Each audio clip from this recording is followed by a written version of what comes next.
buo na ang buhay ko. Buo na tayo. So, itong kasal natin ito na yung magpapatibay sa atin bilang isang pamilya. Daddy, pinapangako ko sa'yo, sa hirap at ginhawa, andyan lang ako para sa iyo, sa inyo ng anak natin. Maaari mo nang dampian ng banal na halik ang iyong asawa. You may now kiss the bride. Ako nga po pala si Raymond R. Aguila, aka Kagiliw. At samahan niyo po ako at pakinggan kung paano nabuo ang pangarap kong kasal. Panganay po ako sa 8 magkakapatid at masasabi ko pong napakahirap po ng buhay namin noon.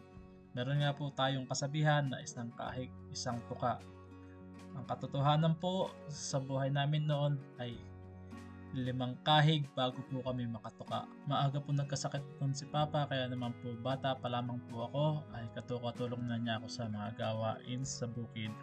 Naalala ko nga po pala mga kagiliw, nung grade 2 ako ay nag-umpisa na ako maggapas-gapas, katulong ni Papa.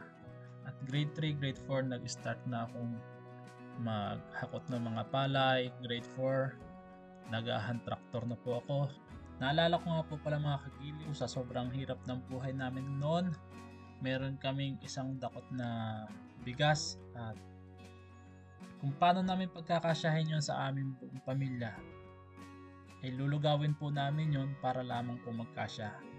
Naalala ko nga rin po pala mga kagiliw, nung bata pa po ako, kapag pumapasok po ako, dahil sa sobrang hirap po ng buhay namin noon, papasok po ako sa school ng walang laman ng tiyan, walang baong pera, walang baon na lunch para sa lunch break. So ang gagawin ko po mga kagiliw ay uuwi po ako sa amin sa lunch break, at pag uwi ko naman po sa amin, ang madadatnan ko po sa bahay ay lugaw, yung tutong pa po ng lugaw. Yan. Sa sobrang hirap po ng buhay namin noon, bunso po si Papa sa 7 magkakapatid, at masasabi ko po na lahat po ng mga kapatid ni Papa ay nakakaluwag at nakakaangat po sa buhay. Kaya po nung bata pa po ako, sa tuwing dadalo po kami ng kasal ng aking mga tiyuhin at tiyahin, ay nakikita ko po na maganda ang kasal nila at napakaraming handa at maraming taong dumadalo.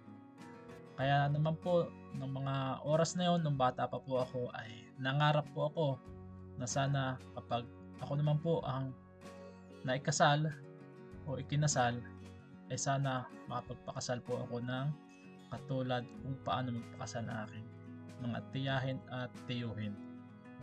Yun po mga kagiliw ang short story kung paano nabuo ang pangarap kong kasal. Alam ko pong suntok sa buwan yun, dahil nga po sa estado ng buhay namin, bata pa lamang po ako, ay maaga nang nagkasakit si Papa, at sa edad kong 16 nung namatay po si Papa. Bilang isang panganay, alam ko po na ako na ang aako ng responsibilidad ni Papa na iniwan niya. Kaya naman po sa mga huling araw niya dito, pinangako ko sa kanya na hindi ko pababayaan ang mga kapatid ko kahit sobrang hirap ng buhay. At makalipas ang ilang taon, meron naman panibagong pagsubok na dumating po sa buhay namin nung iniwan po kami ni Mama. Habang lumalaki po ang aking mga kapatid at ako naman po ay may trabaho na, lumalaki po ang mga kapatid kong mga babae na wala po kaming bahay. Yung bahay po na iniwan sa amin ni Papa, sira-sira po. Mas maganda pa nga po yung bahay ng kalapati, kasi yung bahay ng kalapati may bubong, may bintana, may pintuan. Samantalang yung bahay namin walang pintuan, may bintanang sira-sira, may bubong na sira-sira, butas-butas. Kaya naman po ako ay nangarap na makapagtrabaho abroad para po matupad ko yung pangako ko kay Papa na hindi ko pababayaan ang aking mga kapatid. Habang ako'y nasa abroad po, gabi-gabi na pinagdarasal ko po na sana ay kung nasaan man si mama ay magligtas at malayo sa sakit hanggang sa dumating ang araw na maibalik ko siya sa amin at muling mabuo ang aming pamilya. At napakasaya ko po mga kagiliw nung araw na nangyari po iyon. Bukod sa nakapagpagawa na po ako ng bahay para sa mga kapatid ko, pagpaaral ko na po sila at naibalik ko na po si mama sa amin. Yun lamang po mga kagiliw at ito na po, ikakasal na po ako. Panoorin niyo po ang aking pangarap ng kasal. Maraming salamat po sa pakikinig mga kagiliw.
Hey, excuse me.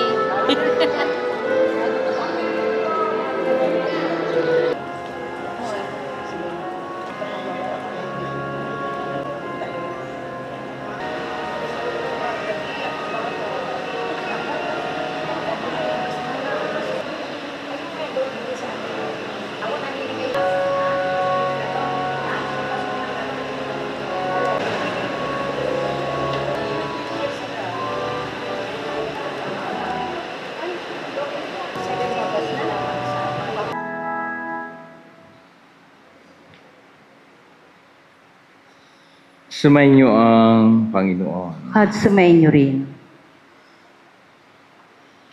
Ang mabuting balita ng Panginoon ayon kay San Mateo. Papuri sa iyo, Panginoon.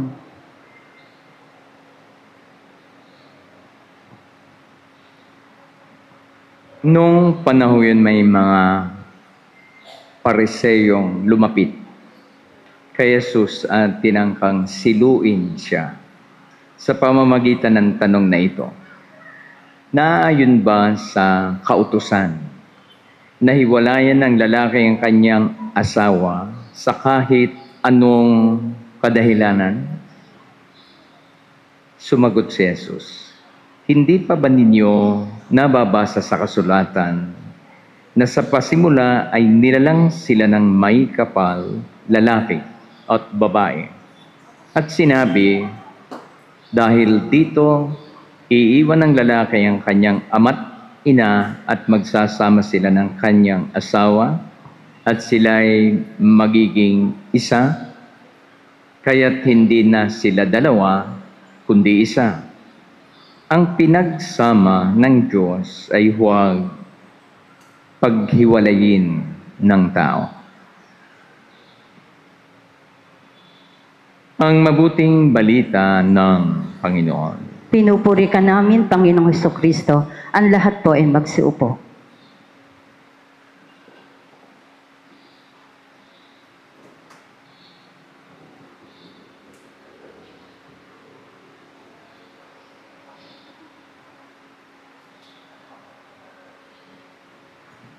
Magandang umaga po sa inyong lahat, lalo sa inyong dalawa. Kami naman po ay marami ng pinag-usapan ng dalawang ito.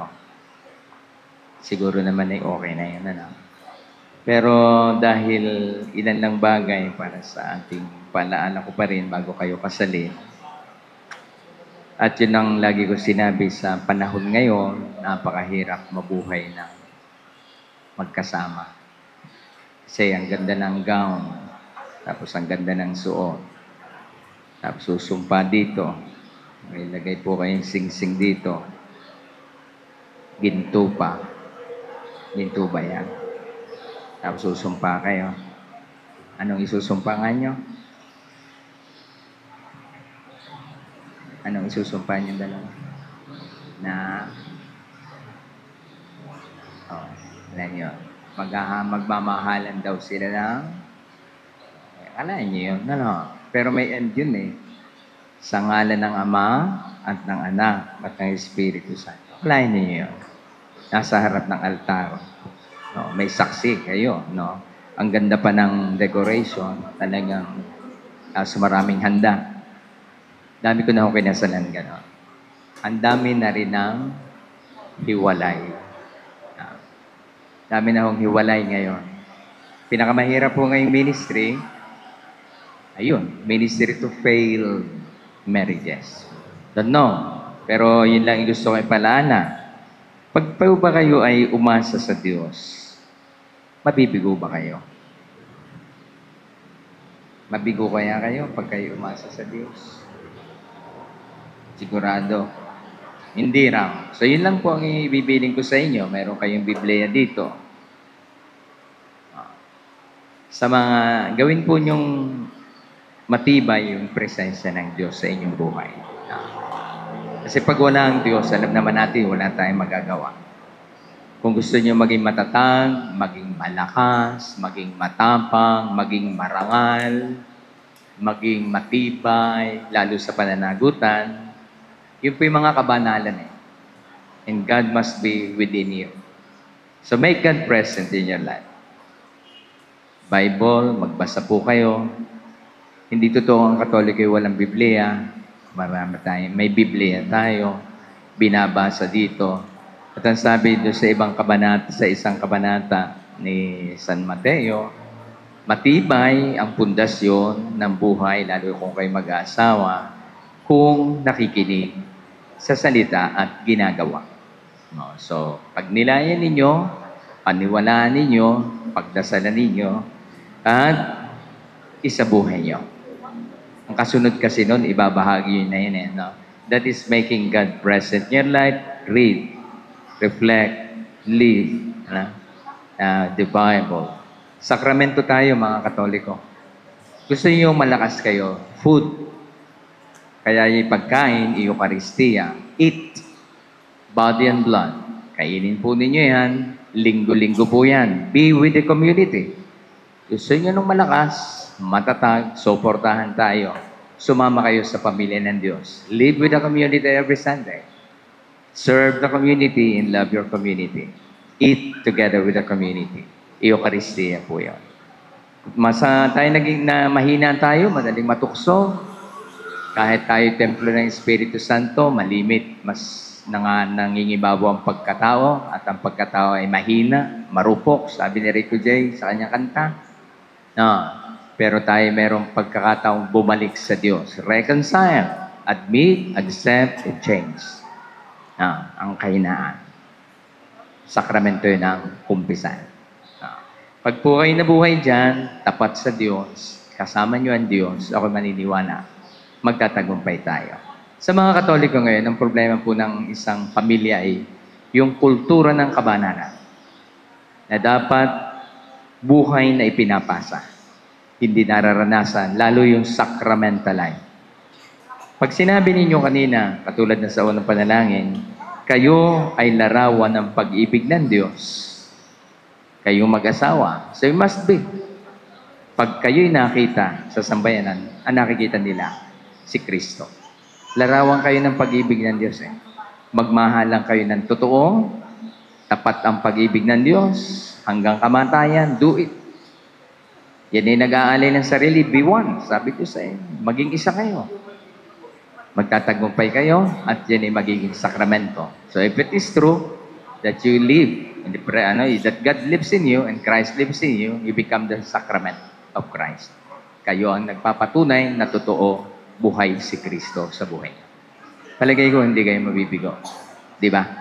Amen? Gawin po ninyo yun. Kaya yung sinasabi ko, ipagpatuloy po niyo yung kultura ng buhay ng kabanalan. Ama, ina, anak. Pag natuto ng kabanalan yung ama, yung anak nyo, gawan yung dalawa. Ano pangalan nga ng anak nyo? Kai. Ano nga ibig sabihin niya, Kai? Kay Labo. Ano? Raymond. Alam mo na yung pangalan mo. At saka Joan. Tinignan nyo. Yung anak nyo. Anak. May anak kayo. Ano yung Kai? Sabi no. Buti hindi Koy. May meaning yun. Pero ang kailangan, yung buhay nyo. Naging banal sila sapagkat nakitang banal kayo. Sumimba yun kasi sumisimba kayo. Nangungumpisal kasi nangumpisal kayo. Holy Week. Dapat ang Katoliko nasa simbahan. Bakit walang Katoliko sa simbahan? Holy Week. Paschal Triduum. Thursday, Friday, Saturday. Holy yun, lahat. Within Holy Week.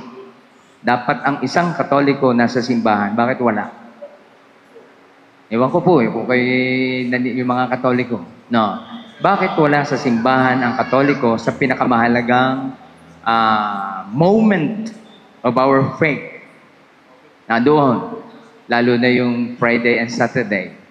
Patay, namatay, si Kristo at ang sandaigdigan ay nagninilay sa pagpanaw ng tagapagligtas ng sanlibutan. Nasa ng Katoliko? Nagdiriwang, nagiinom, nasa beach. Meron ba yung, pwede ba yun? No, mahirap yun. No. Bakit parang hindi naunawaan kung ano ibig sabihin ng anamnesis? Pagdiriwang sa mga panahong ito. Hanggang ngayon, kung hindi pa alam, kaya inuulit ko po yun. Hindi ho papasok yung mga Katoliko sa simbahan kasi yung mga magulang hindi pumapasok. And that is already a reality. Kami ho'y lagi narito, wala namang Katoliko ditong marami. No? Comparatively speaking, sa ating population within the parish. Kaya nasa inyo yun. Yun po'y mission ang tawag natin. Kung yun po yung pagpapatuloy, kayo po'y magiging sandigan ng sambayanan, kayo po'y magiging presensya ng Diyos sa ating sambayan. Sana po magawa niyo. Na Raymond, Joanne, sana kayo maging patuloy kayo, lalo na ng ating sambayanan. Hindi na ba kayo mapipigilan? Hindi na. Tapat ka ba kay Joanne? Hanggang kailan? Kamatayan. Joan, tapat ka? Hanggang kailan? Mapagkakatiwalaan ka ba? Hanggang kailan? Parehong-pareho kayo, no? Tandaan po ninyo yan, Lagi ko po tinatanong sa inyo, kasal ko yan. Ang Diyos nagtitiwala sa inyo, kayo mismo nagtiwala sa isa't isa. Ibinigay ang isa, no? Ang simbahan nagtitiwala sa kaming lahat, nagtitiwala sa inyo. Ito pa rin po ninyo yan. Inaasahan po yan sa inyo. Ang dami hong naghiwalay ngayon. Ganyan din ang kanilang sinabi. I don't know. Pero you have to be sure. Leave the solemn vow na para kayo ay maging matagumpay. Tayo po naman mga nandirito, magdasal po tayo. Taimtim. Mahirap po ng mga Katolikong pagsama-samahin pag nasa simbahan. Paggising, napakaiingay. Pag tumahimik, tulog. Kahit sa misa. Wala Kailangan po taimtim. Yan po ang ating gawing unang regalo sa kanila sapagkat kailangan ng tagumpay ang panalangin ng mga taong nagtitiwala sa Diyos. Amen? Palapakan po natin si Raymond at si Joanne sa kanila.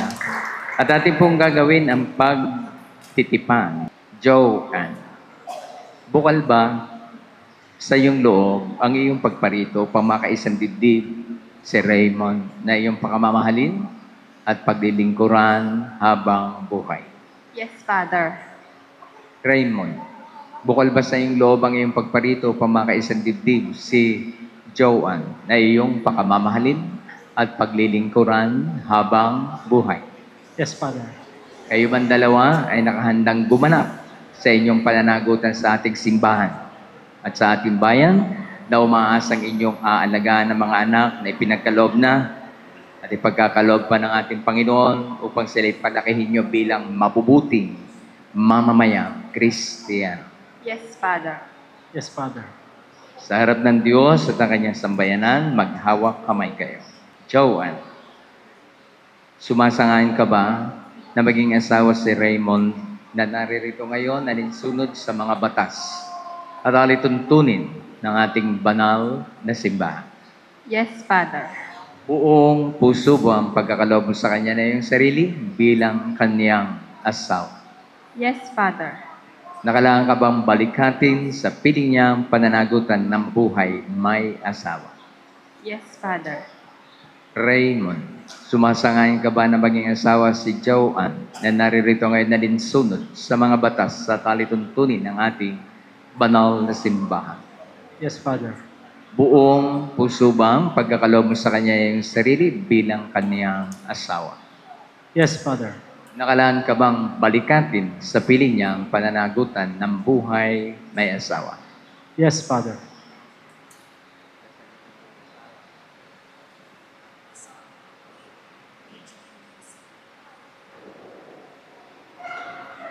Ama namin, Sabi ko ay inyong loobin na magkaisa ng kalooban at damdamin. Mula ngayon, sa kaginhawaan at kahirapan, sa karamdaman at kalusugan, sa lahat ng araw ng aming buhay. Bilang tagapagpatunay ng simbahan. Pinagtitibay ko, binabasbasan ang pagtataling puso na inyong pinagtipan sa ngalan ng Ama at ng Anak at ng Espiritu Santo. Amen.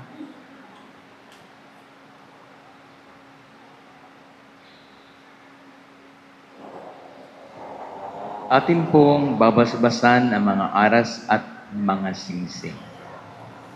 Ama naming maway, basbasan mo po at kupkupin ng mga lingkod mo, sina Raymond at Joanne. Pagkalooban mo po sila ng sapat na kabuhayan sinasagisag ng mga aras na ito sa ikapagkakamit ng buhay na walang hanggan. At papagindapati mo po na sila magsusuot ng mga singsing na ito ay maging kawangis mo sa iyong wagas na pag-ibig at walang mali na katapatan.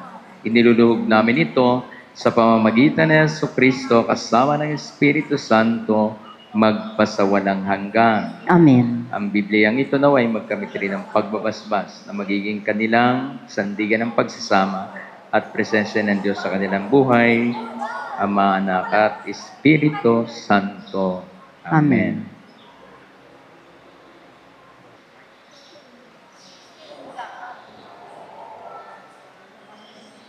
Joanne, isuot mo at pagkaingatan ang singsing na ito. Tanda ng aking pag-ibig at katapatan. Kailanman ay hindi kita pagtataksilan. Sa ngalan ng Ama, ng Anak, at ng Espiritu Santo. Amen.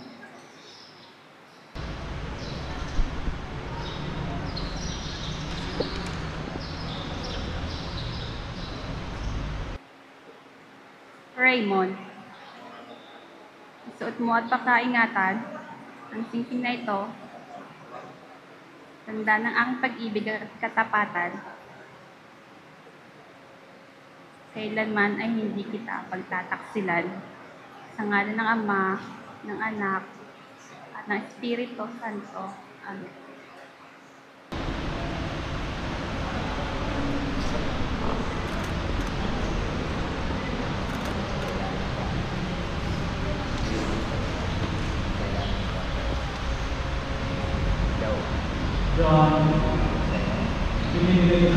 Ang mga aras na to, tanda ng aking pagkalinga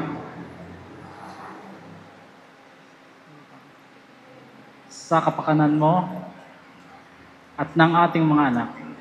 Kailanman ay hindi kita pababayaan. Sa ngalan ng Ama at ng Anak at ng Espiritu Santo. Amen. Tinatanggap ko ito at nangangako ako magiging iyong katuwang sa wastong paggamit at pangangasiwa ng ating kabuhayan. Ibinibigay ko sa iyo ang Bibliang ito, magiging sandigan ng ating pagsasama at presensya ng Diyos sa ating buhay. Tinatanggap ko ito Kaintindihan ba kayo? Ganda ng buhay may asawa, no? Mag-asawa na po sila sa mata ng Diyos at ng ating sambayanan. Pasalubungan natin sila ng palakpakan.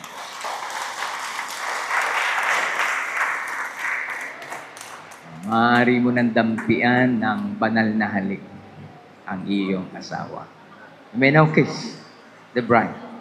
Unang banal na halik.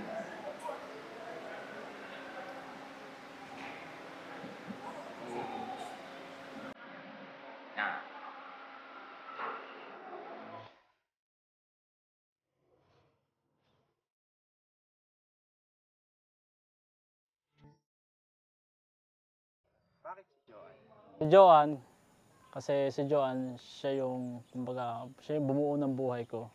Ayan, siya na yung kumumpleto nung panahong hindi pa ako kumpleto. Yung sirang-sira pa ako. Broken ako. Sa tingin mo, blessing kaya si Joan para sa iyo? Yes, Bakit siya? 100%. Kasi siya na yung babaeng laging nandyan para sa akin. Siya na yung babaeng tumanggap sa akin kung ano man ang estado ko sa buhay. Sa tingin mo, iiyak si Joan mamaya? Hindi ko sure. Ikaw, iiyak kaya mo?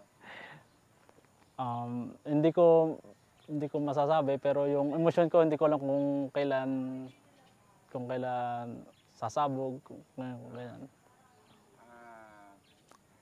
Pag nakita mo si Joan napapasok sa simbahan na, Ay, sir, talaga naman sir.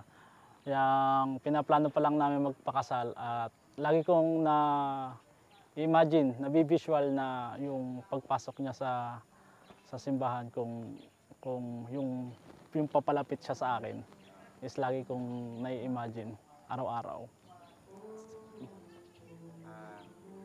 sa tingin mo, hanggang saan mo kayang mahalin si Joan? Hanggang kailan? Mamahalin ko siya hanggat sa habang buhay ko siya mamahalin. Yes, sir.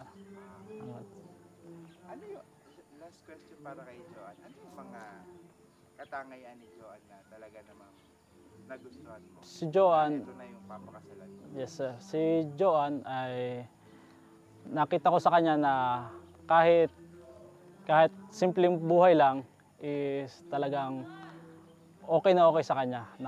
Parang niyayakap niya ng buong puso kung ano yung nasa paligid ko, kung ano yung pagkatao ko. Which is yun yung nakita ko sa kanya. Na bukod sa madali siyang mahalin is malawak yung kanya, yung kaisipan niya, bukas yung kaisipan niya para sa ibang bagay. Low maintenance si Joan. Yes, sir. Okay, tingin ka dito. Kausapin mo si Joan. Me, yan, maraming salamat. Ito na tayo ngayon. At ikakasal na tayo. Ayan. Tulad ng sinabi ko sa iyo, buo na ang buhay ko. Buo na tayo. So, itong kasal natin ito na yung magpapatibay sa atin bilang isang pamilya. Ayan, at sana ay samahan mo ko pagkasama nating harapin itong buhay natin bilang isang pamilya. At yun, mahal na mahal kita, Mami. Mahal na mahal ko kayo ng aking anak. Pangako ko sa iyo, Mi, at hindi ko kayo pababayaan. Ayan, mamahalin ko kayo ng buong puso at kayong dalawa ni Baby, tayong pamilya. Mamahalin ko kayo habang buhay. Bakit si Monmon? Bakit si Monmon? Siguro hindi mo masabi yon pagdating sa pag-ibig, mararamdaman mo lang yon. Yung nakita ko sa kanya, yung pagmamahal sa pamilya niya. Ano yung mga nagustuhan mo kayo Ah, sa pagsasama niyo? madami. Madami. Unang-una, mapagmahal sa pamilya. Madiskarte sa buhay. Masipag. Ano pa? Maligalig. Ano yung tingin mo blessing siya para? Ay, opo. Bakit blessing si Mon? Ilan taon na kami, 8 taon na kami. Mula nang dumating siya sa buhay ko, yun, nabago lahat. Ano yung mga changes na nagbago sa'yo? O That, nagkaroon ka ng improvement or siya? Ano yung mga nangyari? Ano yung changes? dati kasi, ang gastador ko, yun. Sinasabihan niya ako, magtipid ka para sa sarili mo. Yung, ano pa, yung mga nabago ko, yung mainit ng ulo, yun, pinagsasabihan niya ako ng ganon. Pinapayuhan niya ako pag pagkakamali ko. Ngayon, mas mainitin. Oo. Okay. Anong nararamdaman mo ngayon na una, nagkaanak kayo, pero ngayon, ikakasal ka na? Uy, nga po. Isa sa pangarap mo, matutupad ngayong araw. Anong nararamdaman mo? Naiyak ako.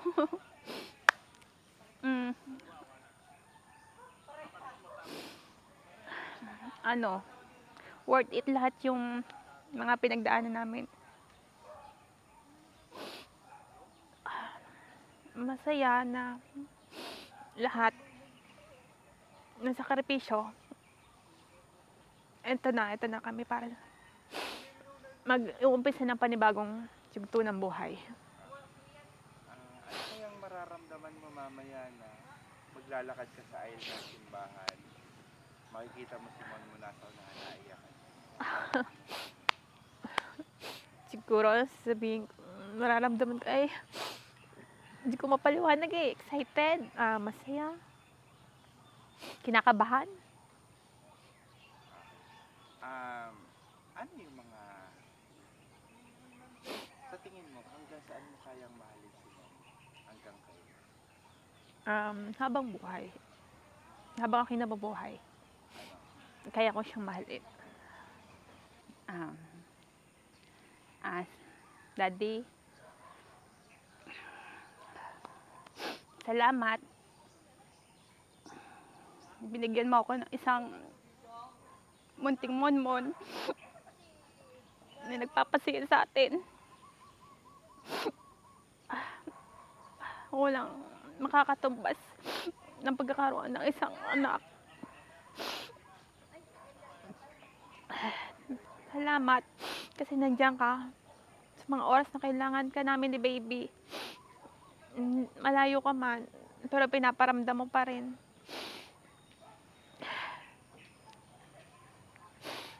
Salamat sa walang sawang sakripisyo para mataguyod mo yung pangangailangan namin ni baby. Kahit mahirap, kakayanin natin para kay baby. Insert. Daddy, salamat sa'yo. Eto na, go for the goal. Natupad na ang pangarap na isa-isang babae gustong makalakad sa altar. Salamat kasi binigay mo sa akin, pinaranas mo. Okay, anong promise mo kay Monmon? Ngako ko sa'yo, sa hirap at ginhawa, andyan lang ako para sa iyo, sa inyong anak natin. Nagiging isang mabuting ina ko para sa anak natin at mabuting asawa ko para sa iyo. Hindi kita iiwanan kahit anong mangyari. Daddy, eto na. Mahal na mahal kita. Alam mo yan.